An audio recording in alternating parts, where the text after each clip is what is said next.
Pronto, a gravação foi iniciada. Conseguem me ouvir bem? Sim. Tá bom. Assim sim. Então, Agora vou sim. apresentar a vocês a unidade Weng de campanha. Nós temos aqui estudantes dos cursos de Pedagogia e História. E agora eu vou apresentar para vocês nossas convidadas, que é a Maria Firmino Almeida. Ela é graduada em Letras, Português, Inglês, Letras Português, Pedagogia. É pós-graduada em Libras, Língua Portuguesa, Literatura Brasileira, Educação Especial Inclusiva e Orientação Escolar. Atua como educadora na Escola Municipal Joaquim Ramos, na Prefeitura de Buritis, Minas Gerais. Buritis é um município de Minas Gerais, bem próximo a Goiás, ao estado de Goiás, Brasília especificamente. Eu a conheci em um encontro presencial da Educação à Distância no curso de Letras Livres. E a nossa querida Sônia Saragossa Ferreira, que é graduada em enfermagem pela Universidade Gama Filho, mestre em enfermagem pela Unirio, especialista em hemoterapia. Tá? Depois ela vai explicar direitinho o que é hemoterapia.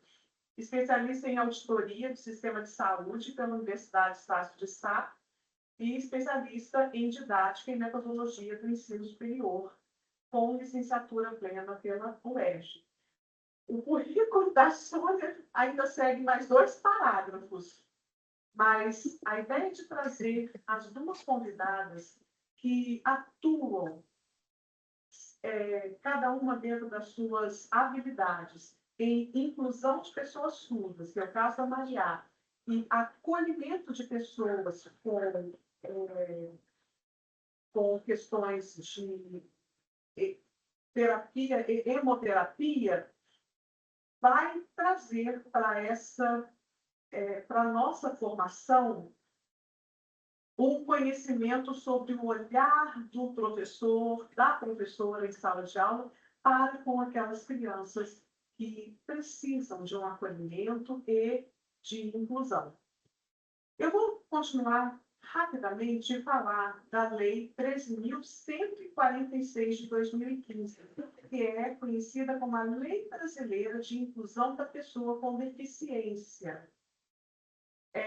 No caso dos surdos, se aplica diretamente essa lei, mas no caso de pessoas com doenças sanguíneas, essa lei não se aplica imediatamente. Mas a partir do momento em que a manifestação da enfermidade vai acontecendo, existe um processo de acolhimento, de tratamento, e para isso a Sônia vai falar a respeito do assunto, né? E eu acho que vale a pena mencionar que, para além do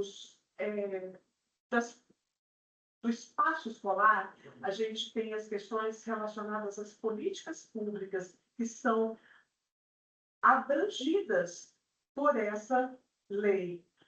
E o que garante educação inclusiva, saúde pública, assistência social, emprego e renda e acessibilidade urbana.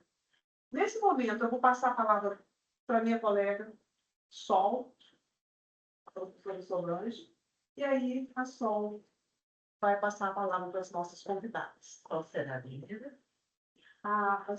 Ficou combinado que vai ser a Maria, tá? Cada uma tem 30 minutos para fazer a apresentação. Pode falar, Maria, aqui? Eu acho que ficou isso. Cada uma das convidadas vão fazer a apresentação de 30 minutos e depois a gente passa para vocês fazerem as perguntas, a interação. Em um determinado momento, eu vou liberar uma lista eletrônica de presença. E essa lista de presença vai servir também para a emissão do certificado. Bom, muito obrigada. Professores, obrigada pela presença no nosso evento. Queridos, queridas, que bom que estamos aqui. A função de professor, ela é uma das mais bonitas e complexas, né? muito complexo ser professor. E em situações assim, muito especiais e muito presentes no dia a dia da escola, nós, principalmente os pedagogos que pegam as crianças, as menores, a partir de 4 meses, a necessidade que esse pedagogo tenha um olhar um pouco mais abrangente sobre a condição humana. Por quê? Em nosso país, há uma dificuldade muito grande de informação, de conhecimentos, mas é muito grande. Vocês fazem parte de uma minoria extremamente privilegiada no ensino superior. E, em muitos casos, é possível que vocês sejam os primeiros membros da família que estão, né, numa instituição de ensino superior. Mas, como são minorias, né, essa população que tem acesso à informação de qualidade, o pedagogo, principalmente, eu falo pedagogo porque ele vai pegar a criança nos primeiros anos, né? As demais licenciaturas já vai pegar a criança a partir do 6º ano. Então, é um outro contexto. E nessa falta de formação que muitas vezes as nossas famílias se encontram, as famílias das nossas crianças se encontram, o pedagogo consegue, com um olhar mais qualificado, identificar indícios de problemas de saúde que a família não reconhece. Indícios, né? Nós não somos da área da saúde, mas alguns indícios nós podemos já, no nosso processo formativo, receber uma formação e uma sensibilização para ampliar a capacidade do nosso olhar. Então, um evento como esse, que junta educação e saúde, é fundamental para a nossa formação.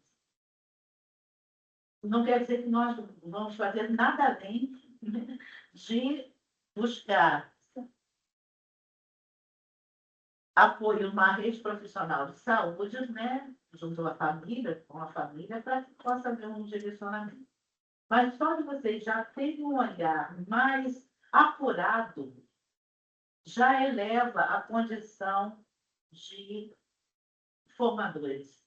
E de formadores, e aqui no nosso caso, de formandos, né, no processo educativo. Então, que a gente possa aproveitar muito essa oportunidade. É uma das primeiras oportunidades para nós lançarmos esse olhar da interface da educação com a saúde. É uma das primeiras, viu? Nós não tivemos, nesses anos que eu estou aqui na UEM, nós não tivemos muitas oportunidades de ampliar a nossa possibilidade, né, de identificação dessas situações. Então, que bom que estamos aqui, vamos aproveitar. Agora eu passo a palavra para a Maria, professora Maria.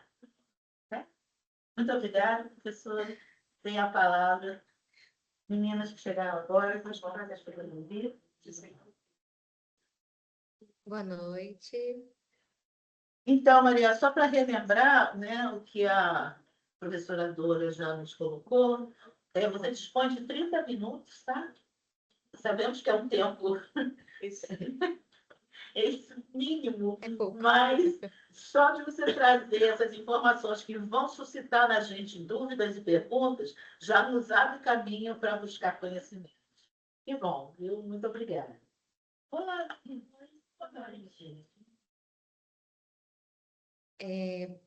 Boa noite. Primeira coisa, eu quero agradecer. Tá dando eco? Não, tá Não, bom. Não, tá bom. só um minuto.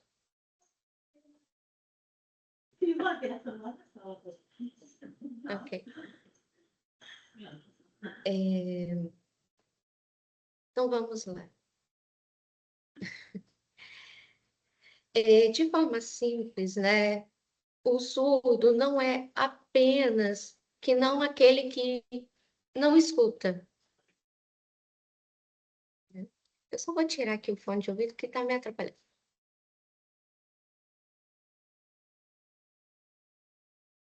Só um minuto.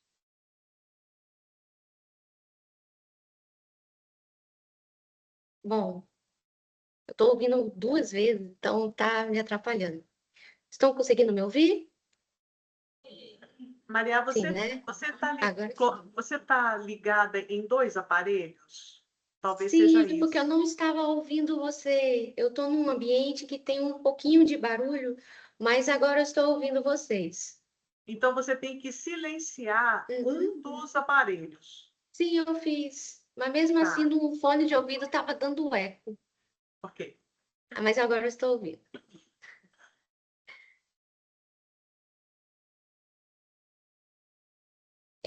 Aqui no Brasil, a definição, né, legal mais usada, que diz que a pessoa surda é aquele que tem a perca, né, auditiva e utiliza as experiências visuais, ou seja, a língua de sinais, né? Na Lei 14.768 de 2023, a deficiência auditiva é um conceito muito amplo, né? Que a limitação auditiva de longo prazo, unilateral total ou bilateral parcial total, que interação com barreiras que pode dificultar a participação social. Porém, para simplificar, para a gente entender o que é deficiente auditivo ou é uma pessoa surda, a pessoa surda ela tem uma perca profunda, tá? Da audição, né? E quem é deficiente auditivo, ele vai utilizar o aparelho, né? Mesmo ele retirando o aparelho, ele vai escutar um pouco, mas ele precisa do aparelho para ouvir melhor, né? Agora, o surdo, geralmente ele não ouve nada. O que ele pode ouvir uma pancada, um barulho, né, muito forte, ou um caminhão, né? Então, a gente consegue separar. O deficiente auditivo é aquele que consegue utilizar o aparelho e consegue utilizar, né, ouvir melhor. E aquele que é surdo, mesmo com o aparelho, ele não consegue, tá? Tem, como pode dizer? Tem aqueles surdos que eles colocam, né, coclear, porém, desde criancinha, ele implanta esse aparelho na cabeça e ele consegue tanto aprender a língua portuguesa e também a língua de sinais. Só que muitas vezes essa pessoa ela prefere muito mais a Libras, né? Que para ele o visual é muito melhor do que utilizar a língua portuguesa, tá bom? Ele acha muito barulhento, acha cansativo, né? Eu conheço uma pessoa que ele preferia tirar a bateria, né, do aparelho na sala de aula para dormir. Aí a professora perguntava: "Uai, você não está prestando atenção? O que que foi? O que que aconteceu?" Aí ele fala assim: "Acabou, acabou", né, para tentar fugir da aula, né? Surdo tem sua própria forma de desenvolver. Nem toda criança surda se comunica da mesma maneira, ou aprende no mesmo ritmo, ou apresenta as mesmas necessidades, tá? Cada um é de uma forma. Eu tive 2 alunos surdos que ambos se chamam Marcos Vinícius. Só que ele já pegou, né, a língua de sinais foi mais rápido, ele teve mais interesse de aprender a língua portuguesa. O outro, por morar numa área rural, que os familiares também são da área rural, ele não tinha tanto interesse de querer se desenvolver na língua de sinais ou na língua portuguesa, né? Eu lembro que um aluno, o Marcos Vinícius, do nada, ele começou a ver o alfabeto, que na sala de aula tem que ter o alfabeto, principalmente nos anos iniciais, ter o alfabeto, ter, exemplo, avião, né? Avião. Aí tinha um desenho lá de avião. E tinha um nome, avião. Aí ele ficou olhando assim, observou, do nada, ele observou aquele desenho, um avião, o nome avião. Eu falei, sim. Ah, bola. Ele fez o sinal de bola, bola, B, é bola, tá certo? Falei, sim. Aí foi onde ele começou a ter o gosto de aprender a língua portuguesa, e foi por ele mesmo, né? Ele que teve o interesse, tá bom? Ah, o educador, quando está numa sala de aula, que ele acaba vendo cada aluno de uma forma, né? Vai ter aquele aluno que tem mais interesse, tem aquele que você percebe que ele está mais cansado, aquele que é mais tímido, né? E um aluno que tem surdez, ele é mais retraído, mas não são todos, tá? Porém, a maioria, ele não consegue comunicar com as outras pessoas. Ele fica deslocado no local. É onde ele pode ficar mais irritado, né? Inseguro, frustrado, né? Tem dificuldade de acompanhar nas disciplinas, ele tem dificuldade de se desenvolver intelectualmente, porém não diz que ele nunca vai aprender ou não vai aprender, né? Pois já ouvi, sim, de alguns professores falar, aquele menino ali não vai aprender nada, porque ele é surdo, porque ele não ouve. Mas cada um tem o seu intelecto, tem a sua forma de aprender, né? Tive um aluno que, com 9 anos, surdo, 9 anos, ele já conseguia dirigir um trator. 9 anos. O pai ensinou ele a dirigir um trator.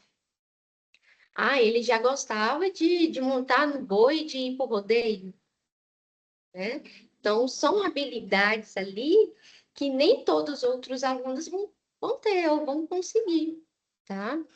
Então, um aluno que é surdo, que ele estiver, né, com dificuldade de interação ou atraso, né, na linguagem, ele não consegue comunicar, né, com o professor ou com o aluno, ele gosta de fazer mais gestos, né, água, né, ó, xixi, né, ele faz o gesto, mas ele não sabe o sinal, né? A resposta é muito limitada. Por exemplo, o professor fala, vamos todo mundo ficar de pé. Esse surdo, ele simplesmente ele vai demorar a entender o que está acontecendo, ele só simplesmente vai acompanhar a turma, né? Eu já tive um outro aluno que muitos falavam assim, ele sabe ler, ele consegue. E eu fui trabalhar com ele para ter certeza se ele realmente sabia ler. E, por fim, eu vi que ele não sabia. E já estava no primeiro ano do ensino médio. O que que ele fazia? Copiar. Ele olhar assim, o aluno, o coleguinha marcou X na questão da letra A ali, ele vai marcar. Né? Ele pega, não, aquele dali é mais inteligente. Então, ó, ele observa. O olhar deles é incrível, viu? Então, o professor, no momento que ele perceber, né, que esse aluno é muito mais fechado que os demais, né? ele gosta mais ou de desenhar, ou gosta de ver mais o lado visual, se irrita, né, com muita facilidade, porque ele não consegue se comunicar.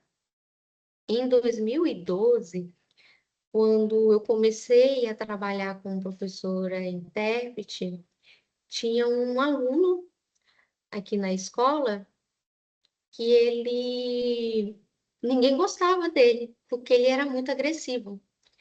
Ele estava no 8º ano, porém ele tinha 19 anos. No momento que eu assinei o meu contrato e cheguei, né, na sala de aula, a diretora foi me apresentar o aluno, ele estava dando um chute na porta. Penso, um homem, né, 19 anos, um homem, chutando a porta da sala. E com raiva, porque ninguém conseguia entendê-lo. Ele estava com muita raiva, que às vezes ele quer ir ao banheiro, ou ele não consegue entender o conteúdo. Então, ele acaba criando aquela raiva. E quando eu cheguei na sala, e eu fiz assim, oi, tudo bem? E ele parou assim, oi, você sabe Libras? Eu falei, sim, eu, professora, intérprete de Libras. Eu, ó, junto com você. Ele ficou assim, na hora, ele pegou uma mesa, colocou a mesa do lado da mesa dele e uma cadeira, ele já pediu para eu sentar. O comportamento que ele era extremamente agressivo na escola, que nenhuma outra escola o queria, mudou. Ele já teve mais interesse de estudar, de saber como que era a adição ou subtração, né? A, saber entre outras disciplinas, né? Então, ele foi se desenvolvendo, foi melhorando, né, no decorrer dos estudos com a professora intérprete, né? Porém, quando não se tem um intérprete na cidade, igual aqui, eu trabalho desde 2012, não tem uma outra intérprete. Há quanto tempo que tem que eu estou trabalhando? E tinha outros alunos surdos que não tinha intérprete. Eu só poderia ficar numa escola, né? Então, o professor, né, um pedagogo ou qualquer outra disciplina, ele deve ali trabalhar, tentar aprender, nem que seja um oi, ou tudo bem, ou trabalhar com coisas visuais, tá? Isso muda muito, ok? Sim, Maria. Dora? Eu acho que vale a pena você falar daquela situação que vocês me contaram quando estive aí, que as estudantes do curso de Letras Libras de Educação à Distância e você realizaram um projeto na cidade, em nível municipal, né? Conta para a gente essa experiência que você teve, porque ela é muito rica e aí enriquece para os nossos docentes em formação, né? Essa vivência que você teve com as estudantes. E fala um pouquinho da história do Lobo Mal que você interpretou para a gente lá no dia do encontro presencial, tá bom? Ok. Eu também sou tutora, tutora presencial da UENG, do curso de Letras Libras e Português. E eu juntei com as minhas alunas, né, da gente fazer uma peça teatral. E com isso, os surdos ficaram muito empolgados, né, porque é uma coisa que nunca teve para eles, né? Então, para eles é um show, né? Mas não tem aquela tradução daquela coisa que eles possam interagir. E eles gostaram tanto, mas tanto, que eles não queriam ir embora do evento. Se juntaram ali com as minhas alunas, e eu interpretava um, interpretava outro, e eles querendo saber de fofoca de um, fofoca de outro, onde o outro morava, se tinha filho, se não tinha, que até o coordenador falou assim, ô, vamos embora, né? Vamos embora, ó, vamos, porque, né, já deu, e eles não queriam ir embora porque eles gostaram, eles sentiram acolhidos, sentiram ali que eles podem contar com a gente, né? E aí, onde teve a história do lobo mau, onde que eles gostaram muito dessa peça teatral, né? Tá aí o Charlie, né, Charlie? Que é o coordenador daqui do Polo de Buritis. Abraço. Né? Eles gostaram tanto que eles falaram, vamos embora, vamos, ó, já deu a hora, ó, já deu 9 horas, vamos, vamos, vamos. E aí foi dessa forma, mas eles gostaram muito, né? E assim, a gente quer, né? Tanto eu quanto as minhas alunas, queremos fazer mais uma outra peça para que eles possam se sentir incluídos na sociedade. Não é só entre o grupinho deles, né? A comunidade deles, de ir para um show, né? Ou só para ficar em casa. Não, ter algo diferencial para eles. Isso é importante. E para os surdos, crianças, né? Eu tive alguns colegas que eu trabalhei que os professores realmente gostavam de pegar aquele aluno que é surdo e colocar numa peça. Ou pegar, não, você vai dançar. Dança junina, sim, você vai. Você pode. Ah, mas ele não ouve.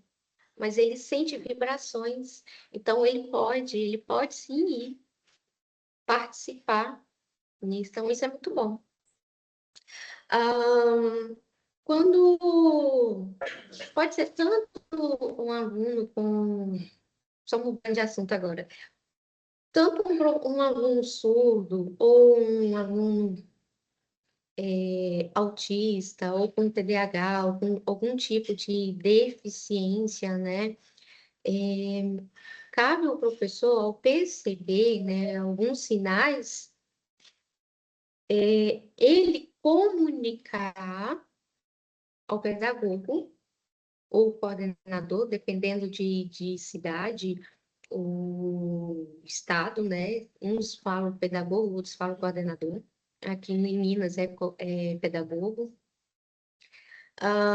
Conversar, né, com esse pedagogo referente ao aluno, para olha, o aluno está assim, assim, assado, ele é retraído, ele está com problema, será que precisa de um psicólogo, um neuro ou um fono? Ele não consegue se comunicar, né? Ele está muito irritado. Então, o professor em si, ele tem que ter um diálogo com o pedagogo. Se tem algum problema ali com o aluno, ele tem que ter esse diálogo com o pedagogo antes de falar com os pais, tá? Às vezes a gente não pode ultrapassar, a gente fala com o pedagogo e o pedagogo ele pode ter sim chamar os pais, o responsável, ou pode ir chamar o professor, se puder chamar o professor junto e conversar sobre aquele aluno. Falar, olha, o aluno está assim, assim, assado. Eu posso fazer um relatório sobre ele? Ele está dessa forma, ele é assim em casa, né? Você já percebeu alguma coisa diferente? O que podemos ajudar, tá? Então, se o aluno realmente tiver essas dificuldades, o pedagogo ele pode fazer um relatório, tá? Entregar para os pais, entregando para os pais para que ele possa ir no médico do postinho para ele ser encaminhado para um fono, né? Para saber se o aluno realmente tem a perca auditiva ou ele é surdo, ele tem que ser encaminhado para um fono. Aí vai um fono, vai para um psicólogo, vai para um neurologista. Aí onde ele vai ter laudo, porque a escola em si, ela não pode dar laudo para o aluno. O professor não pode falar assim, aquele aluno ele é autista, aquele aluno tem algum tipo de transtorno. Não, ele precisa de um laudo médico e ter esse documento na escola para que a escola ou contrate um professor de apoio ou o professor, tanto o professor dos anos iniciais quanto dos anos finais, ele possa trabalhar de forma diferenciada com este aluno, tá? Um aluno surdo, não adianta colocar uma página de texto que ele não vai dar conta. É ali um resumo do conteúdo em 1 ou 2 parágrafos, porque ele não vai ler. Ele precisa daquele resumo para ele começar a entender aquele conteúdo e juntamente com uma imagem. O surdo, ele é visual.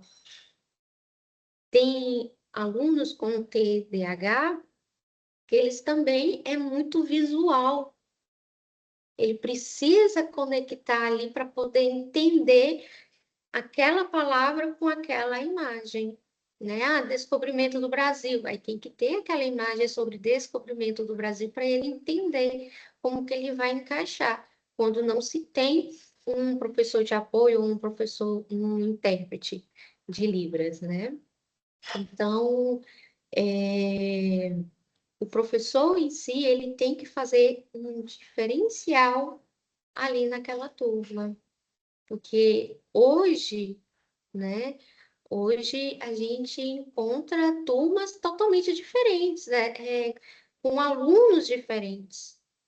Não é igual antigamente que todos são medianos ou todos são bons, né? Tem aquele que vai ter deficiente intelectual, vai ter aquele que tem autismo, ou tem aquele que é surdo. Então, o professor tem que trabalhar de forma diferenciada com todos esses alunos, ok? Alguma dúvida aí?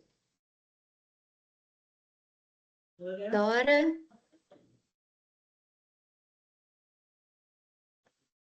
A Dora está? Sol? Eu não sei se deu 30 minutos. Eu estava te chamando. Eu fui chamar o apoio técnico para mudar o quadrinho, porque o Anderson que sabe voltar os quadrinhos aqui para o tamanho normal, né? Mas você já terminou? Sim, eu deixo o espaço aí para poder fazer pergunta, algo do As tipo. dúvidas, a gente vai fazer o seguinte, a gente vai passar para a Sônia. Uhum. A turma foi orientada a fazer as anotações das dúvidas, e aí no final a gente abre para as dúvidas, porque aí elas vão direcionar as dúvidas para uma de vocês duas, de acordo com o que elas querem saber. Tá bom? Ok. Deixa eu ver se eu consigo aqui mudar o quadrinho e chamar agora a Sônia, né? Vamos ver, né, gente? Isso se eu não isso se eu. Vou colocar a Sônia em destaque agora. Ai. Ai, eu acho que eu vou conseguir. Espera aí, eu parar de destacar.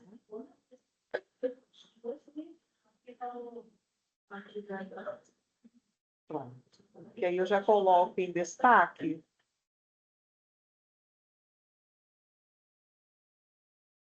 Seja bem-vinda, Sônia, agora seu momento de fala. Seu microfone está fechado. Abre para aí. Seja Eu bem-vinda. estou em destaque para vocês? Tá em destaque. Aham. Ah, bom. E E aqui eu não fiquei em destaque. Bem, fala. fale, eu vou pedir que você faça um destaque especial às questões ligadas à saúde, né? As questões de hematologia. E quais dessas duas situações, né, que são mais, que precisam de mais atenção, quais são do seu dia a dia mais recorrente que você vê aí no Hemorrio, né? Pessoal, a Sônia, ela trabalha no Rio de Janeiro, né? Numa empresa pública, né, chamada Hemorrio, numa repartição pública chamada Hemorrio. Nós temos aqui o Hemominas, é o equivalente do Hemorrio, onde ela trabalha. Nós nos conhecemos em janeiro, foi assim, por acaso, né? Eu fui até lá com o meu companheiro, que ele é frequentador do Hemorrio, depois ela vai se falar do assunto, e a gente começou a conversar, e aí ficamos lá quase uma hora conversando, e ao final falei assim, eu preciso trazer a Sônia para falar com os meus adultos. Né? Então é isso, com a palavra, Sônia Saragossa. Tá bom? Em primeiro lugar, eu quero agradecer o convite feito pela Dora. Nesse dia, eu não acredito em coincidências, eu acredito em encontros marcados. E foi um encontro marcado, né? E nós nos conhecemos, conversamos muito, e ela me fez esse convite. Estou aqui, né? Espero que eu consiga abraçar tudo que eu preciso falar, porque é muita coisa. Bem, o Hemorrio é o Hemocentro Coordenador do Estado do Rio de Janeiro, e desde que eu entrei lá, me dediquei muito para a parte das doenças hematológicas, porque ele também tem o serviço de hemoterapia, que é a coleta de sangue de doadores, e eu sempre fiquei muito na parte das doenças hematológicas. E nessas doenças hematológicas, eu fui seguindo, eu destaco duas que nos acompanham constantemente, pelo quantitativo e pela importância das suas complicações. E o reflexo dessas situações na parte educacional. Então, o que eu percebi? Que era muito importante estudar tudo isso e traçar condutas. Essas duas partes sempre estiveram junto comigo, a questão da doença falciforme e a parte dentro das coagulopatias, a hemofilia. Se eu fosse falar aqui da parte das doenças malignas, né, teríamos leucemias, linfomas, não ia dar tempo para essa conversa. Mas para falar de doença falciforme e hemofilia, sim. Doença falciforme é uma doença, é um grupo de hemoglobinopatias, ou seja, doenças das hemoglobinas, e que estão no Brasil há milhões de anos, mas estão no Brasil principalmente a partir do momento de migração da população africana que foi escravizada, né, e veio para o Brasil. Com eles trouxeram também a doença falciforme. Muitas pessoas falam, a anemia falciforme. A anemia falciforme é uma das doenças, do grupo das doenças falciformes. E aí, você tem, no Brasil, atualmente, 60 a 100 mil pessoas com doença falciforme. Nós temos um nascimento de 3.500 a 4.500 crianças com doença falciforme anualmente. Então, é muita gente, né? A Bahia é o estado que tem a maior população de doença falciforme, seguida também pelo Rio de Janeiro, que, por conta de ter sido capital do Brasil, teve esse movimento migratório foi muito grande. E o que acontece? A gente vê que precisa de muito tratamento. Por quê? A doença falciforme, ela acomete as hemoglobinas. E aí, eu deixei esse slide aqui, esse fundo, né, eu deixei de propósito, já que eu não ia apresentar nenhum slide, só para mostrar para vocês que nós temos hemácias inteirinhas, né, ali em cima, ali, e tem uma bem grande falciforme ali, bem, eu tirei a cabeça do lugar para vocês verem como ela é. É uma hemácia pela metade. Então, tudo que essa hemácia teria que carrear, oxigênio, nutrientes e tudo, ela não faz. Ela faz pela metade. Isso faz com que o organismo da pessoa tenha vários problemas. Tenha a falta de oxigenação correta, elas podem desenvolver problemas pulmonares, são os mais comuns, crises álgicas, que são aquelas dores constantes na doença falciforme. Você pode ter problemas renais, chegando até a insuficiência renal crônica.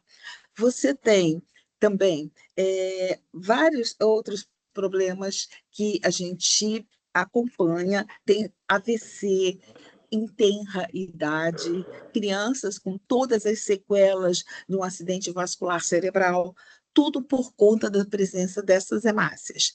E o tratamento ainda não é top, por incrível que pareça, né? É uma doença que ainda não tem tantos medicamentos, tem poucos medicamentos realmente eficazes.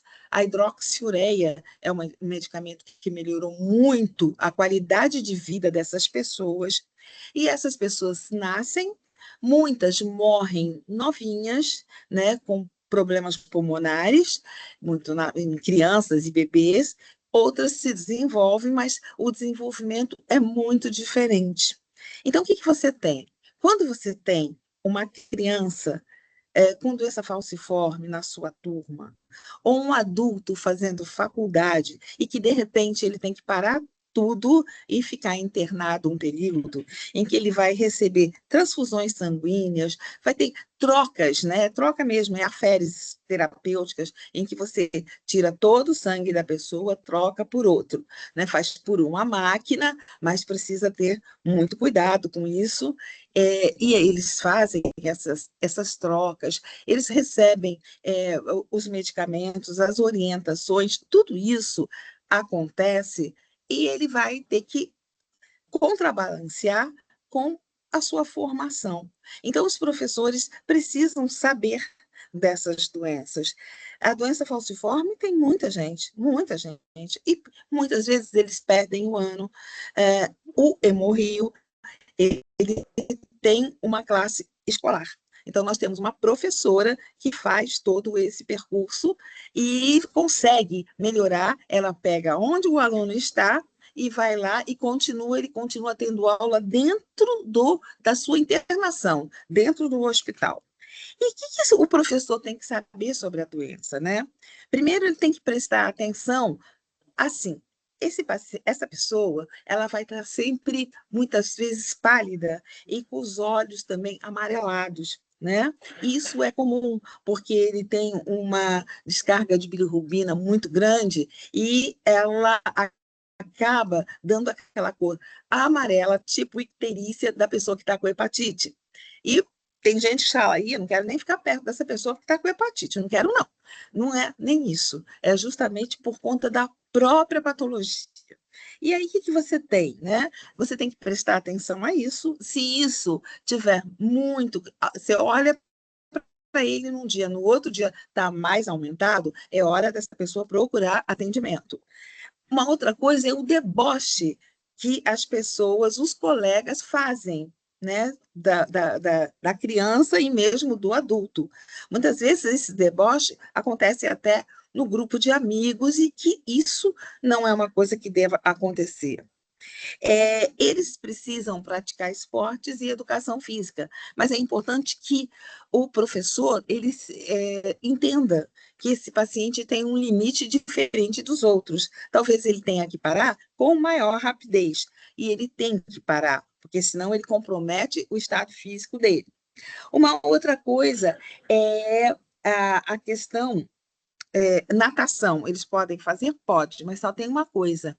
Pessoa com doença falciforme falar que é intolerante, mas ela reage muito mal ao frio. Tanto que o nosso hospital lota na época de inverno. O Rio tem inverno também, viu, gente? Não é só esse calor desesperado que está hoje, mas tem inverno também. E eles lotam a nossa emergência nessa época, porque eles não toleram muito bem o frio. Isso serve para a água. Então, a água da natação nem sempre é tão boa para a pessoa com doença falciforme como deveria ser. Precisava ser uma outra temperatura. Uma outra coisa que eles são orientados a tomar muita água. Isso faz com que ele tenha necessidade de ir mais vezes ao banheiro. E ele tem que ter saída livre. Em qualquer idade, ele tem que ter saída livre para ir no banheiro. Porque ele vai urinar com mais frequência. Porque ele tem que tomar bastante água. Em relação à alimentação, né? Deve ser fraquinho, tem que comer comida com muito ferro. Ao contrário, ele acaba fazendo um depósito de ferro muito maior. Então, ele tem que ter uma certa moderação nos alimentos que sejam com muito ferro, né? Eles precisam sempre de muita hidratação.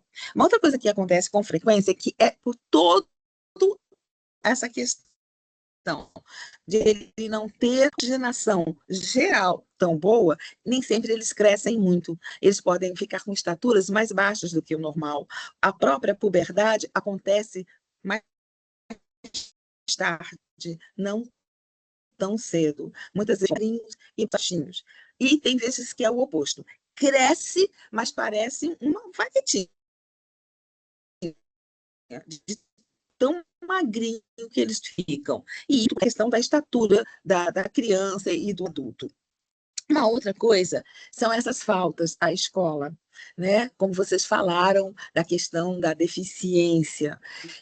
Só com o agravamento mesmo da doença, com vários laudos, é que se consegue mudar, colocá-los nessas condições de conseguir um apoio por lei, né, para ser não considerado como deficiente, mas com necessidades mais especiais, porque a doença em si, ela pode levar à deficiência, a gente sabe, mas existem pessoas que têm uma evolução totalmente diferente, né, e evoluem muito bem, enfim, isso depende, isso é individual. Uma outra coisa, os problemas médicos, eles precisam também dessa questão de, como eu falei, falei isso logo no início, eles precisarem internar para fazer os tratamentos preconizados. Eles precisam de antibióticos, de transfusão. As crises álgicas são crises álgicas para valer, muitas vezes controladas com morfina ou alguma coisa, algum remédio bem forte, né, para dor, e isso requer internação. Pode ser longa, pode ser mais curtas, mas requer. Então, toda hora eles estão saindo da escola, toda hora eles estão saindo do seu trabalho também. Então, isso é uma condição que os acompanha enquanto estiver assim e enquanto a gente não conseguir uma melhora. Tem pacientes com transplante de medula, né? Mas, de medula óssea, mas a gente precisa prestar bem atenção nesses grupos, tá? Uma outra coisa que acontece também, ainda na doença falciforme, é as lesões típicas de perna. Elas normalmente acontecem a partir dos 14 anos, mas são lesões de difícil cicatrização. Difícil mesmo. Levam anos, muitas vezes. A gente tenta tratar com tudo que há de mais moderno, laser e tudo mais. Algumas respondem bem, outras não. Não tenho crianças, não tivemos, pelo menos no Hemorrio, crianças com lesões. E são sinais, né? De alerta, a dor, a apatia. Então, a gente precisa estar atento a esse aluno também. Agora, falando um pouco do outro grupo, que é o grupo das coagulopatias, o Brasil ele é o quarto país do mundo em quantidade de pessoas com hemofilia. E isso não é pouca coisa, né? Então, o Brasil está em torno de 14 mil, 15 mil pessoas com hemofilia. E nós temos dois tipos de hemofilia, a A e a B. A A, 80% das pessoas que têm hemofilia são do tipo A. E a B, só 20%. Bem, o que a gente tem nisso tudo? É uma doença que até pela... eu falei que a doença falciforme vem da África, né? Então, ela é típica da população negra. E a doença, a hemofilia, já não é bem assim, não. Ela é uma doença conhecida desde livros bíblicos, como o Talmud da Babilônia, de períodos antes de Cristo, de períodos depois também que foi se estudando tudo, até chegar ao ponto da realeza. A primeira transfusão de sangue científica aconteceu em um hemofílico. E na realeza, quando a rainha Vitória teve suas filhas portadoras e filhos com hemofilia, essa doença se disseminou pela realeza europeia. Por isso é também conhecida como a doença dos reis. E o que acontece? Nós temos um quantitativo bem grande, né? O Rio de Janeiro, quase 1.800 pessoas com hemofilia, temos outras coagulopatias também, né? Mas hemofilia, isso, São Paulo também tem, e temos um cuidado todo especial que é feito pelos hemocentros de todas as cidades e alguns outros locais. E o que você tem, né? Que a hemofilia é um distúrbio da coagulação causado pela deficiência do fator 8 ou do fator 9. Lembrando que nós temos em torno de 13 fatores da coagulação descritos, tem mais, mas descritos nós temos 13. Quando eu tenho a ausência ou a deficiência do fator 8, eu tenho a hemofilia A. Quando eu tenho a ausência ou deficiência do fator 9, eu tenho a hemofilia B. E o que a gente tem com isso? Eu tenho que essas pessoas, elas sangram. Elas sangram muito mais do que qualquer pessoa. Então, ela faz um cortinho. Um exemplo, eu tenho pacientes diabéticos, e eles usam o concentrado de fator 8, que repõe, faz reposição, porque eles fazem o teste de glicemia diário, e se eles não tomarem o fator deficiente, eles vão ficar sangrando pelo teste diário de glicemia. Então, vai ficar aquela gotinha, fica aquele sangramento. E imagina quando é um corte maior. A situação é muito mais séria. E, com isso, a gente vê, né, várias complicações.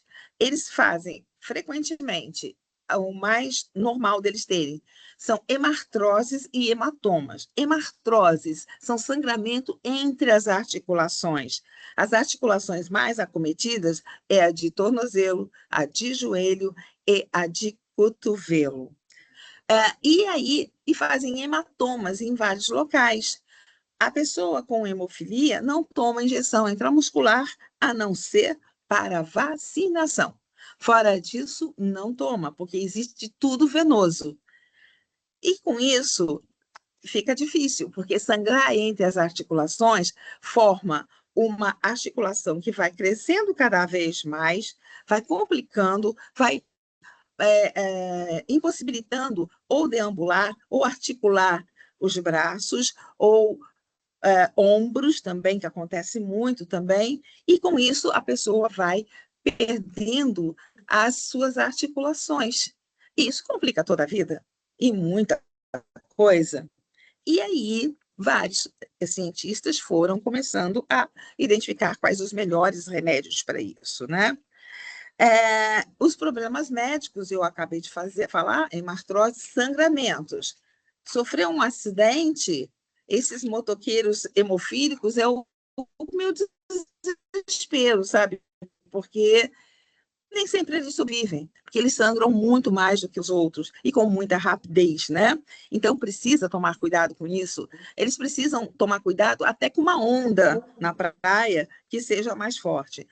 Mas esse cenário que eu estou falando assim, tão dantesco, ele já foi bem dantesco. Está diminuindo cada vez mais por conta das novas medicações que chegaram para as pessoas com hemofilia. Mas eu vou falar disso no final, tá? E eu vou só falar em relação à falta à escola. A falta à escola, a gente sempre percebe isso. Quando ele está com hemartrose, ele não consegue andar. Ele fica sentindo dor naquela articulação aquela articulação fica quente, inchada, doendo, fica enorme. E ele precisa tomar a medicação dele, muitas vezes, de 12 em 12 horas, que é via venosa, e que os pais são treinados para fazer. A grande maioria faz, só quando o paciente não quer aprender ou a família não quer aprender, que ele, então, ou fica internado, ou recebe o fator por outra pessoa, né, que vai aplicar, e ele falta a escola. Então, ele cai naquele mesmo problema da doença falciforme, né? Perde a aula e eles pode perder até anos. Eu já tive hemofílico internado 6 meses. A questão de esporte e educação física, a gente conseguiu melhorar muito com as profilaxias, ou seja, eles tomam o fator deficiente 3 vezes na semana ou 2 vezes na semana. Com isso, eles conseguem praticar alguns esportes, desde que não seja de contato. A mesma coisa é na hora do recreio. Muitas crianças reclamavam que os professores não deixavam eles brincarem com os colegas, eles tinham que ficar quietinho na sala ou quietinho num canto lá da sala de aula, num canto da área de recreio, porque eles não podiam brincar com outros. E o escorrega? Era um desespero, né? E aí, o que acontece? Isso tudo agora tem melhorado bastante, mas para os hemofílicos mais antigos, não, mais velhos, tá?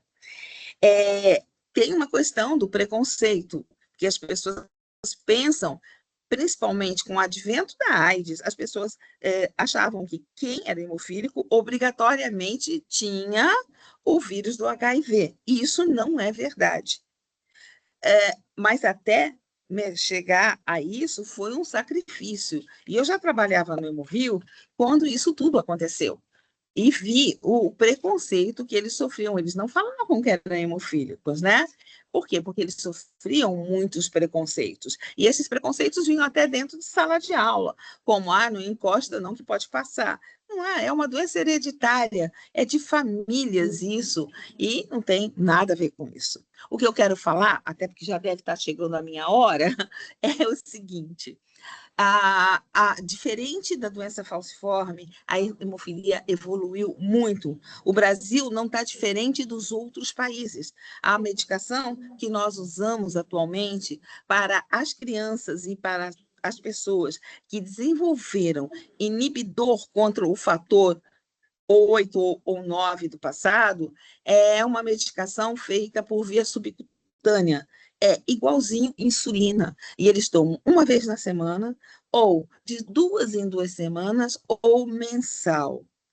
Em outubro, nós vibramos com a última liberação do Ministério da Saúde, que foi para as crianças de 0 a 6 anos.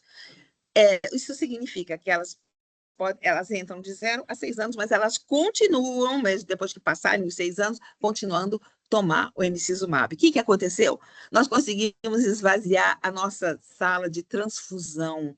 A transfusão de criança está fazendo transfusão de adulto, porque nós tiramos todos e colocamos todas essas crianças de 0 a 6 anos, que é quando se desenvolvem os inibidores contra o fator e muda todo o tratamento e tudo fica mais difícil.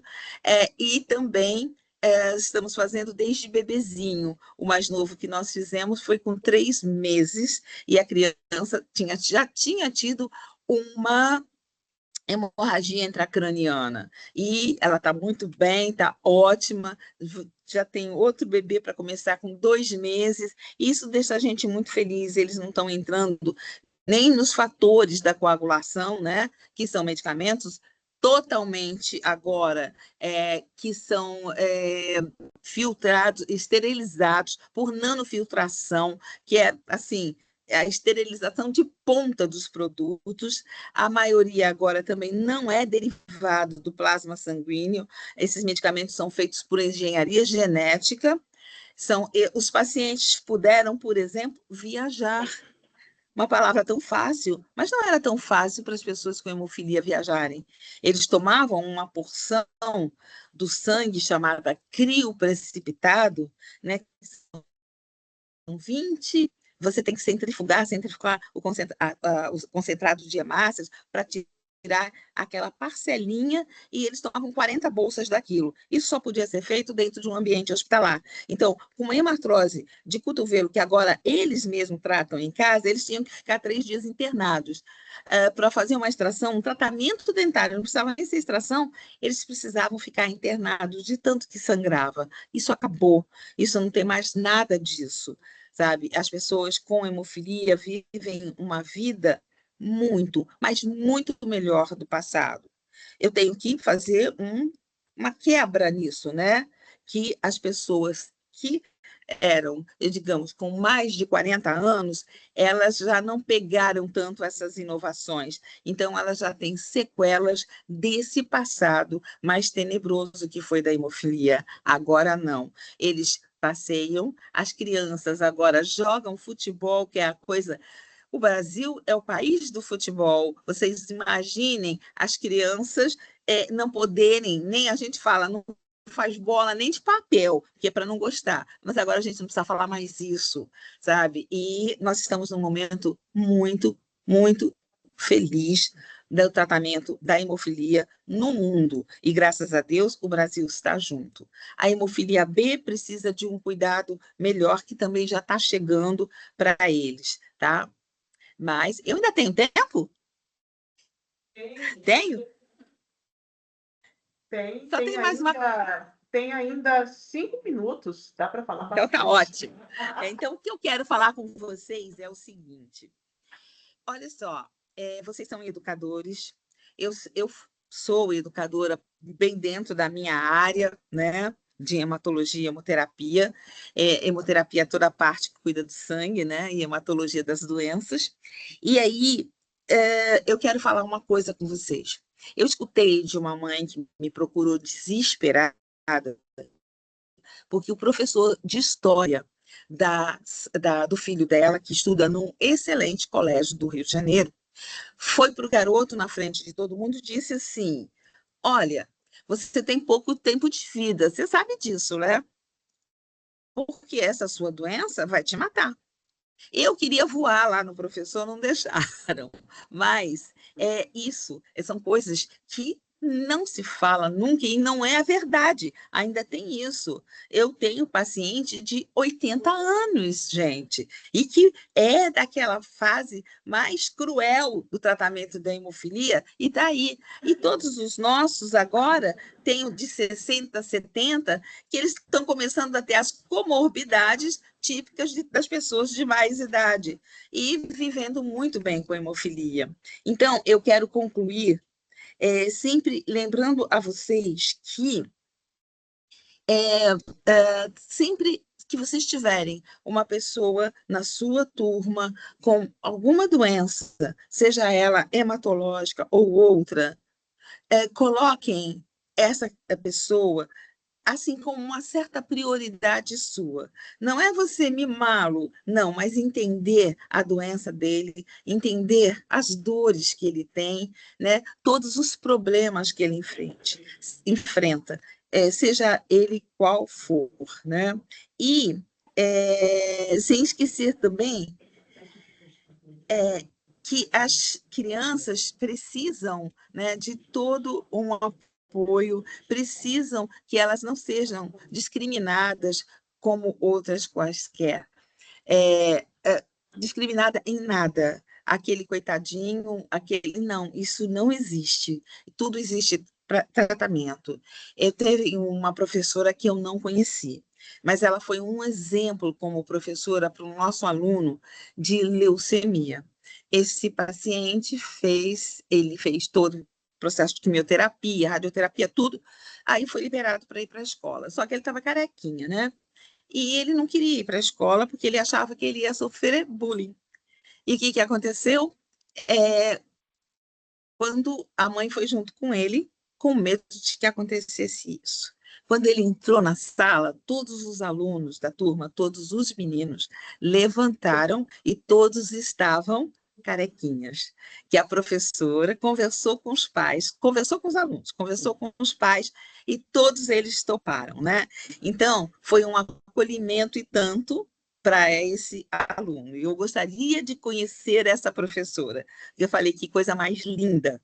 Eu me emociono toda vez que eu falo isso, porque é muito importante, é muito difícil você conviver com uma doença que traz limites. Então, não pode isso, não pode aquilo, não pode bater, não pode correr. Agora as crianças estão podendo fazer tudo isso, mas eu tenho uma grande leva de pessoas que ainda não chegou essa medicação para eles, mas vai chegar, né? E toda vez que vocês ouvirem falar em consulta pública, vai lá olhar, tá? Dá uma olhadinha para ajudar. É novo medicamento, é coisa nova que está chegando, tá? Pronto, me deixou falar, eu falo para burro, tá, gente? Amei falar com vocês. Ai, Muito, que muito, bom. muito obrigada, viu? Muito obrigada, Dora. Obrigada, Maria, pela palestra linda que você fez também. E Solange, né? Isso. Chega no Então, sol. também. Obrigada Você por acha? tudo. Gente, vamos fazer uma salva de palmas para as duas apresentações.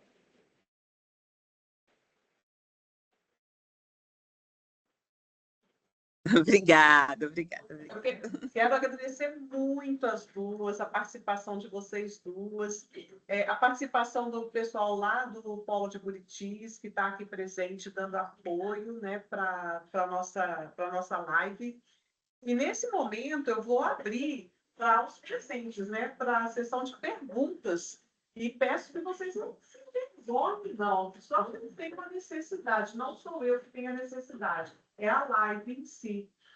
Quem for fazer pergunta, vem até aqui à frente, que a gente precisa gravar a pergunta. O filme, depois eu vou baixar a gravação para ela ser editada, né? Então, eu passo para vocês. Quem tem perguntas? Chega aqui, por favor. Chega aqui, por favor. Fala o seu nome, tá? O seu curso. Maria. Fala. Aqui, ó, aqui você já está sendo vista. Isso. Boa noite, Maria. Meu nome é Gleisiane e a minha pergunta para você é até que ponto o intérprete ele pode interferir, né, no aprendizado do aluno. Se o aluno está fazendo a bagunça lá dele lá, você pode chamar atenção ou você tem que falar com o professor chama atenção, se ele quer prestar atenção na aula, como que é essa interação? Então, o intérprete, ele só faz a parte da comunicação, tá? Quem comanda na sala é o professor, tanto o regente de turma, como também o regente de aula, né? Por exemplo, vocês que estão se formando para pedagogo, vai se tornar o regente de turma, e aqueles que é de história, português é regente de aula. Então, o professor em si, ele vai falar, olha, ou pode falar, ó, fala para aquele aluno que para sentar. Aí sim o intérprete vai, oi, ó, o professor, ó, falou para você, ó, sentar. Eu não posso interferir, o intérprete, ele não pode interferir, tá? Ele é para a comunicação. Obrigada. Obrigada. Tem mais uma pergunta. Tem mais um? Estão pensando.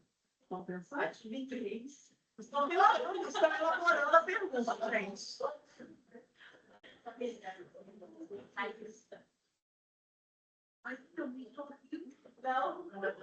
Eu acho que se sentiram assim. Eu posso falar uma coisinha? Pode, claro. Uhum. Quando eu vim para Buritis, eu via muitas pessoas chamarem os surdos de mudinho, tá? Só um alerta, não é mudinho, é surdo. Porém, sempre chamar aquele aluno de o nome dele, né? Até mesmo os pais preferem isso, que chame o seu filho pelo nome. Não, esse surdo, ou aquele aluno surdo. Não, é o João, é a Maria, né? Ela precisa de auxílio, então é uma dica, tá? Porque eu vi muito quando eu iniciei aqui, eu via demais, até eu mudar essa cultura, demorou um tempo. Tem. Sônia, em relação a essa mesma temática do estigma, você tem alguma contribuição que queira compartilhar com a gente? Sim, muitas vezes você tem aquele paciente, aquela pessoa, né, com hemofilia. Esse é outro cuidado que a gente tem que ter. Isso é um pedido das todas as sociedades médicas de doenças crônicas, que a gente não chame de paciente. Eu digo a vocês que é muito difícil, até porque na literatura você pega tudo como paciente, mas são as pessoas com diabetes, as pessoas com hemofilia, as pessoas com doença falciforme. E, por sinal, é o grupo que mais cobra isso, tá?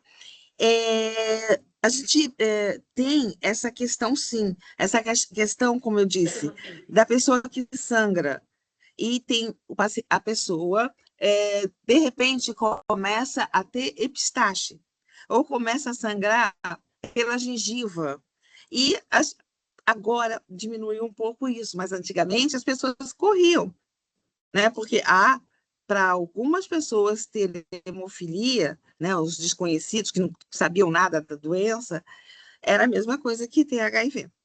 Então, não é bem assim. Eles tiveram também, por conta de todas as transfusões que receberam. Mas tem essa questão. E tem a questão também, muitas vezes, quando eles têm algum problema de saúde e que isso a gente teve que interferir em escola. Que, por exemplo, a pessoa está com uma hemartrose no joelho e a escola é toda de escada. Aí eu lembro que a escola em questão, ela no térreo ficava o primeiro ano, segundo ano no segundo andar, assim, até o quarto lá, quinto. A criança estava no quarto ano. E ele, além de ter tido uma hemartrose muito grande no joelho, ele quebrou a perna junto, que ele caiu. Então, estava lá imobilizado. Pois a diretora, a gente precisou ligar para essa diretora para que ela trocasse a sala de aula, porque ela não queria trocar a sala de aula, porque ia perder a arrumação dela, né? Então, é uma coisa assim que é difícil colocar na cabeça das pessoas. É difícil também. Uma coisa que eu não falei, eu vou completar falando disso, é a questão das mulheres que sangram. Eu falei do homem, mas nós temos computados muitas mulheres que sangram. Inclusive, atualmente, tem na Federação Mundial de Hemofilia, tem um controle que a gente manda dados para eles. Antigamente não aparecia, agora já tem páginas das mulheres que sangram. Essas também costumam sofrer alguma coisa. Por quê? Porque menstruam demais. Então, elas toda hora, se não fizer um controle certinho, elas vão ter que sair da sala para trocar absorvente. E aí vem umas piadinhas também. Elas pode se sujar, tem tudo isso. Então, tem esses preconceitos. Sangra assim? Imagina o que ela já fez, não é nada disso. É pela própria patologia, né? Então, eu acho que para a gente é mais por esse lado. Ok, obrigada. Vou fazer uma pergunta para a Mariana. Pode fazer. Tem uma pergunta da Sol para Maria. Maria, uma coisa que sempre me intrigou muito é a falta de conhecimento para a comunicação com a pessoa com surdez.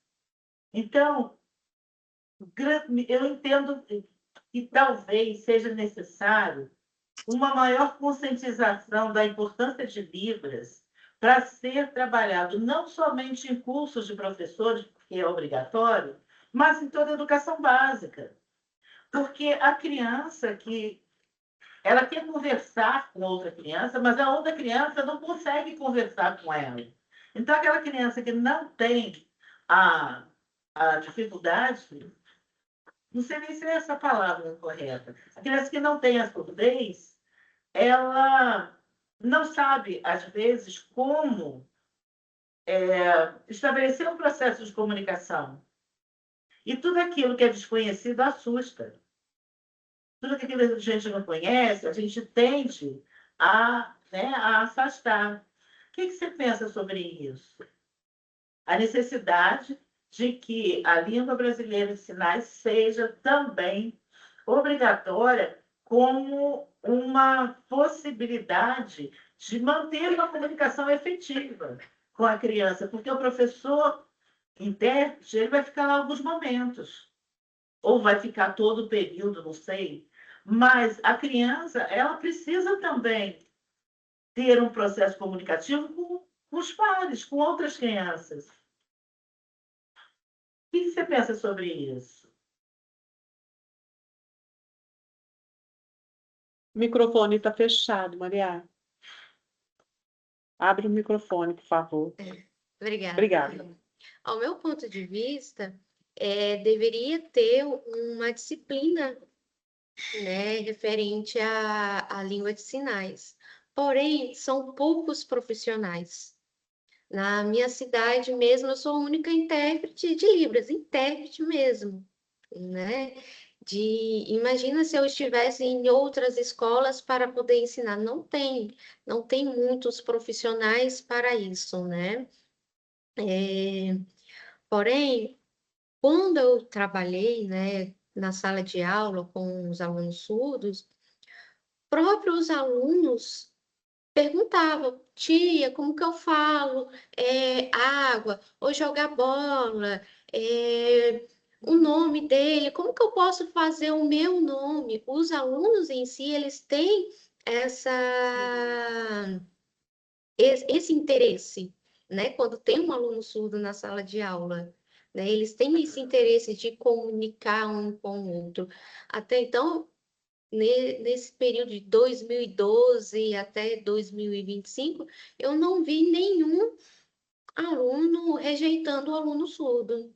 E sim, pelo contrário, tendo vontade e interesse de aprender alguns sinais, tá? A gente não fala palavras, a gente fala sinais, para poder conversar com aquele aluno surdo, né? E a gente também, como intérprete de Libras, se o aluno quer conversar com ele, a gente faz esse, né, interpreta o que ele quer dizer para o aluno surdo e vice-versa. Tá? E a gente fica ali a aula todinha. Tá? É das 7 da manhã até, se for do ensino médio, até 12h10. Obrigada, professora. Obrigada. Tá? Nós temos a pergunta do Ismael, que é estudante do curso de História.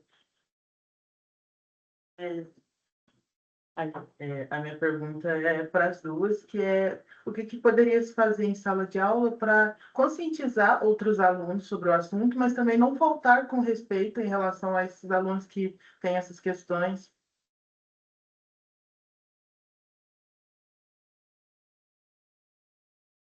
Quer responder, Sônia? Quer falar primeiro? Vai, Maria, primeiro, depois eu falo. Então, o professor, ele já de início, ele já tem que conversar com os alunos, né, já sobre a deficiência ou algum problema com um aluno X, né, para não sofrer bullying, né, ou qualquer outro tipo de preconceito. Então, cabe o professor conversar, dialogar, fazer uma roda de conversa para poder ter aquela harmonia dentro da sala de aula e aquele aluno não sofrer nenhum impacto, né, com os demais. Posso? Ah, Então, concordo plenamente com a Maria, e é isso mesmo. Quando você tem, a gente sempre manda material para os professores, e justamente para eles disseminarem isso. As crianças se sentiam muitas aulas de educação física, e nós criamos, né, eu fiz parte da elaboração dessa cartilha para professores em relação à parte de hemofilia. Na doença falciforme é mais difícil, porque mesmo você falando, é o próprio aluno que faz com que ele pare por conta dos problemas. Mas na hemofilia, ele pode participar de muitas atividades. A gente só fala assim, professor, você tem uma turma, tem alunos na sua turma, então não vai praticar. Eu não sei como vocês chamam aí, mas, por exemplo, eu moro no Rio, mas eu sou carioca. Ih, moro no Rio, mas eu sou paulista. E aí, na minha cidade, se falava aquele jogo de queimada, né, que eu não sei como vocês chamam, que é com a bola que você joga numa pessoa. Então, a gente pede para esse professor de educação, aqui no Rio não é esse nome, pede para esse professor, dá para não fazer isso, só para que ele não fique fora, né, da atividade. Mas é importante. Eu tive um aluno que eu achei muito interessante, ele foi me pedir material, porque ia ter uma feira de ciências na escola dele, e ele queria falar sobre hemofilia. Eu deitei e rolei, né? Aí eu dei um monte de coisa, falei um monte de coisa, dei sugestão, não sei o que lá. Aí ele veio todo contente me mostrar a medalha que ele ganhou de primeiro lugar, o melhor trabalho da escola. E todo mundo, e ele falou, e eu sou uma pessoa assim, ele terminava a apresentação dele lá nos cartazes, dizendo qual era a doença que ele tinha. E que eu acho muito importante que também facilita bastante quando a família assume isso, porque tem famílias que caem assim, machucam muito as mães desses meninos, porque a mãe normalmente que é a portadora quando é numa família que a doença é hereditária. Mas tem famílias em que não tem essa doença e aparece um hemofílico. É por mutação. 30% de pessoas com hemofilia estão presentes no nosso mundo através de mutação. Não tem história na família. E aí você vê o tanto de preconceito que tem, o tanto de casamento desfeito por conta disso, que não deixa de ser uma discriminação, né?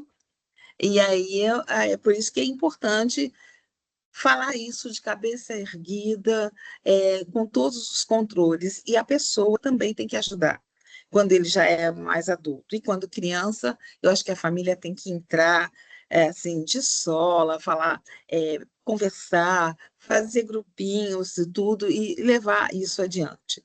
A gente tem um grupo de mães, várias vezes, que elas fazem uma roda de conversa e cada um fala da sua experiência. Isso ajuda bastante no enfrentamento dessas situações mais complicadas.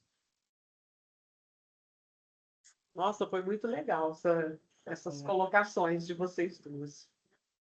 Agora a gente tem a Larissa, que é uma estudante do curso de pedagogia. Ela vai fazer uma pergunta. Boa noite, Maria. Boa noite, Sônia. Tudo bem? Aqui, ó. Aqui, ó, para a câmera. Está dando para ver. Prazer conhecer vocês. Eu queria compartilhar uma vivência, né? Eu sou de Lambari e lá nós temos 2 surdos, né? Tive vivência com 2 surdos. Um que mora em Josuane, que chama Renan, e ele fez o desabafo. Ele sempre fazia muito desabafo na internet. Por mais que ele não saiba falar, ele sabia escrever mais ou menos. Não sabia escrever ali o português certinho, mas dava para compreender o que ele queria falar. E ele reclamava muito disso, que chamavam ele de Mudinho, Renan Mudinho. E ali todo mundo conhece ele por Renan Mudinho. E aí ele ficava super triste, chateado, né? E comentava que ele não era Mudinho, ele não ouvia, por isso ele não falava. E o engraçado é que os 2 que eu conheço, que tanto o Paulo quanto o Renan, eles são muito comunicativos. Eles não falam, não saem som, mas ficam tentando se comunicar, entendeu? E às vezes chega perto, quer conversar, e a gente finge que entende, né? A gente dá atenção, não está entendendo nada, mas finge que está entendendo. Isso é uma coisa muito ruim, né? Que a gente queria interagir, queria ter mais, né, essa ligação. E eu queria até te perguntar, eu tentei fazer um curso online de Libras, mas não consegui, eu achei muito difícil. Queria saber mais como é que foi a sua formação, queria que você contasse mais para a gente como foi a sua formação, e é isso. E a pergunta que eu queria fazer para a Sônia não é diretamente da pedagogia, é mais pessoal. A minha avó, ela tem 91 anos e ela está com uma úlcera venosa. Aí eu queria saber se tem ligação, se é uma coisa hepática, se não é, se entendeu, se tem algum tratamento, assim. E essa é a pergunta que eu tenho para você. Eu agradeço a minha oportunidade, viu? Obrigada. Obrigada, Maria. Essa parte de mudinho, para eles, é ofensivo, tá? Por isso que eu quis destacar, porque para eles, se falar, você é mudinho, é ofensivo. Porque eles têm cordas vocais. Eles gritam, né? Eu já ouvi o meu aluno, né, do nada, no meio do pátio, ele falar, para, não, mamãe, né, agora. Então, eles têm as cordas vocais. Para eles é surdo. Então, eu tive que trabalhar bastante por aqui. Falei, não é mudinho, é surdo, né? Então, é isso. Eu comecei a estudar Libras, foi pela faculdade. Tinha lá a disciplina durante 6 meses e eu encantei com a disciplina. E foi quando eu terminei a faculdade, a minha mãe pediu para que eu viesse para Buritis, que tinha uma vaga para intérprete. Eu falei, mãe, é difícil, eu não vou. Eu não vou porque é realmente difícil para ser intérprete. E eu estudava pela internet e não tinha muita coisa. Em 2012 não tinha muita coisa sobre Libras, né? Porque era algo novo ainda. E eu vim mesmo assim, fiz uma avaliação em Montes Claros. Para poder ser intérprete, precisa ter uma avaliação. Eu acabei ganhando uma autorização para ser intérprete aqui em Buritis, já que não tinha nenhum aqui por perto. E eu continuei estudando, porque é uma língua, é igual o inglês, é igual o espanhol, você tem que treinar, senão você esquece. E é todo dia atualizando, atualizando. E eu, praticamente, é tudo pela internet, é online, tá?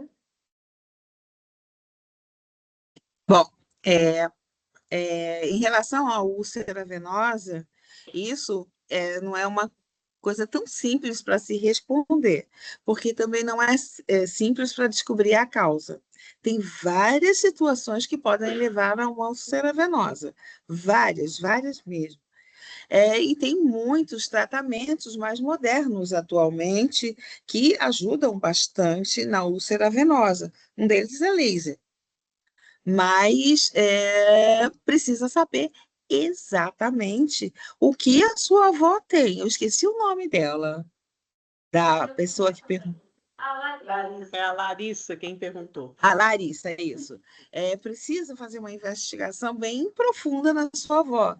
Precisa ver a alimentação, precisa ver questões de diabetes, de outros problemas, tipo colesterol elevado, precisa ver a questão a questão, você falou da idade, ela é uma pessoa bastante idosa, a vascularização aí já é toda comprometida.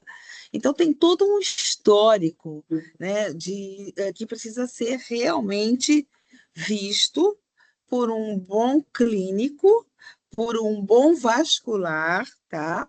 E por um bom geriatra, porque várias coisas podem estar aí faltando. A gente chega numa idade que algumas coisas nós não sintetizamos como no passado. Então, precisa entrar, muitas vezes, várias vitaminas, vários magnésio, um monte de coisa aí, mas tudo isso tem que ser dosado.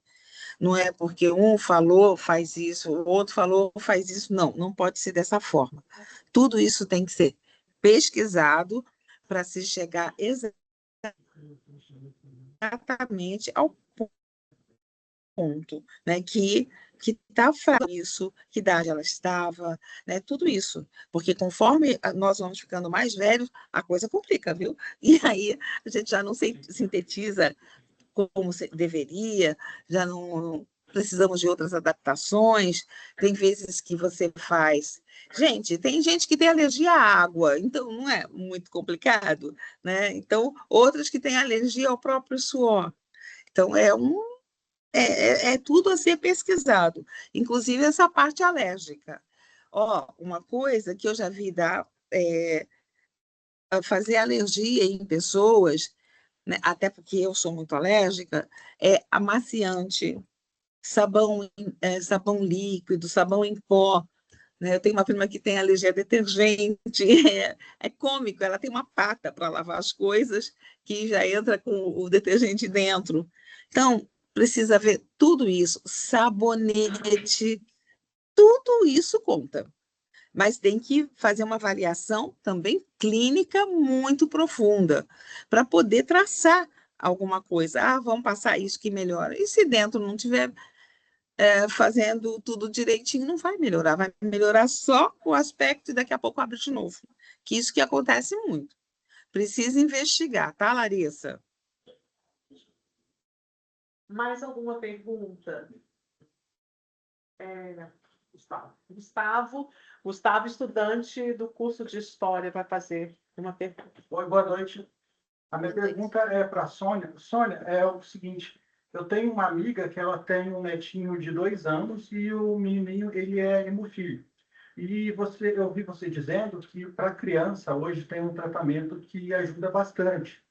E a minha pergunta é se esse tratamento, como que ele é feito e se tem alguma idade específica. E você falou que tem 2 tipos de hemofilia, e se é o mesmo tratamento para os 2 tipos.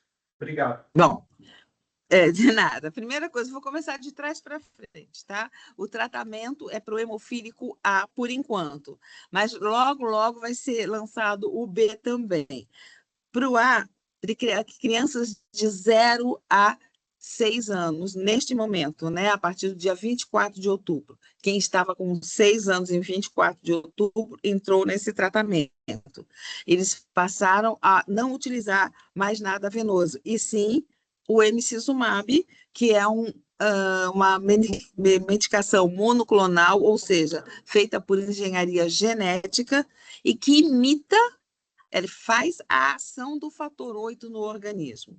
Então, as crianças graves e moderadas, né, que são uma das classificações das hemofilias, elas entraram direto, estão entrando no Brasil. Inclusive, o Hemominas também está entrando direto, tá? Eu sei que Juiz de Fora faz, eu não sei qual a cidade mais próxima que você tenha sua amiga tenha o filho, né? Todas as cidades estão fazendo. É só ela procurar. Sônia, nós estamos aqui bem próximos a Varginha, acredito que tem uma unidade do Hemominas lá em Varginha, e Pouso Alegre também é outro centro de referência. Isso. Se forem hemonúcleos ou se forem hemocentros regionais, provavelmente eles têm essa condição de fazer, porque não é nenhum bicho de 7 cabeças. É uma injeção subcutânea, muito tranquila de ser feita, fácil. Nós estamos aqui no Hemorrio ensinando pai e mãe a aplicar, pai e vó, sabe? E todo mundo a aplicar, porque a gente quer que tudo seja preferencialmente no domicílio, porque isso garante a liberdade de ir e vir, a de não ficar dependente de nada. E todas essas crianças que estão entrando agora já estão tendo uma vida totalmente diferente que todos os outros, né? Elas podem tudo. E elas estão gostando. Tem criança que reclama. Eu queria a venosa, mas a maioria gosta mesmo do emicizumab porque não dói. Praticamente não dói. Perto de uma punção venosa não é nada, né? Então, você pede para ela procurar ver lá pelo Hemominas qual dos hemonúcleos mais próximo à casa dela, ou serviços de hemoterapia, ou hemocentro regional, que esteja fazendo e ela se candidatar a fazer. A complicação é só nas primeiras 5 semanas. Depois disso, ela fica livre para fazer, porque nessas 5 semanas é o tempo de treinamento. que é muito simples mesmo, muito diferente de uma aplicação venosa. E olha que a gente treina para venosa também. Respondi tudo que você queria, Gustavo? Sim, obrigado. Nada. Bom, eu já consultei aqui os presentes e encerraram-se as perguntas. Nesse momento, eu quero perguntar aos que estão online, né? É Gabriela e aí a Rosimeire, se essas pessoas têm alguma pergunta para apresentar. A Rosimeire é minha madrinha, tá? Uhum. E a Gabriela é aluna daqui do curso de Letras Libras, tá? Eu não tenho nenhuma pergunta, não, só agradecer. Foi muito bom, adquiri muito conhecimento, então, de parabéns pelas explicações. Verdade. Nós gostamos muito. Então, gente, em meu nome, em nome da Sol, queremos agradecer muito esse público. Eu quero agradecer a presença de vocês. Acredito que tenha sido uma noite diferenciada, de muito aprendizado, porque para mim foi. Eu aprendi muita coisa hoje. E a participação de vocês foi excelente. Estão convidadas para próximas e próximas e próximas.